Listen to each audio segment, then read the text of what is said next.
రాష్ట్రంలో కొత్తగా 5 పామాయిల్ పరిశ్రమలు తొలి సంతకం వాటి ఏర్పాటుపైనే మంత్రిగా బాధ్యతలు స్వీకరించిన తుమ్మల నాగేశ్వరరావు. రాష్ట్రంలో రానున్న 5 ఏళ్లలో 1,050 కోట్లతో మరో 5 పామాయిల్ పరిశ్రమలను స్థాపించనున్నట్లు వ్యవసాయ మార్కెటింగ్ శాఖ మంత్రి గారు అయితే తెలియజేశారు. ఆయన మంత్రిగా బాధ్యతలు స్వీకరించిన తర్వాత పామాయిల్ పరిశ్రమ ఏర్పాటు దసరంపై తొలి సంతకం చేశారన్నమాట. తర్వాత రైతు వేదికలో దృశ్య మాధ్యమ సమావేశాలు, సహకార సంఘాల కంప్యూటరీకరణ దసరంపై కూడా సంతకాలు చేశారు. మొత్తంగా రాష్ట్రంలో 110 రైతు వేదికల్లో దృశ్య మాధ్యమాలు అంటే వీడియో కాన్ఫరెన్స్ సంబంధించి అన్ని ఏర్పాటు చేయడం జరిగింది.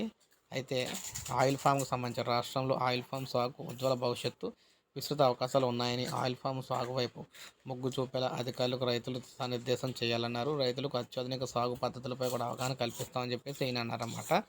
సో తెలంగాణలో రైతులందరికీ కూడా ధాన్యానికి ప్రత్యామ్నాయంగా ఈ ఆయిల్ ఫామ్ పంటను విస్తరించేందుకు కొత్తగా 5 ఆయిల్ ఫామ్ పరిశ్రమలు అయితే ఏర్పాటు చేస్తున్నామని చెప్పేసి తెలియజేశారన్నమాట.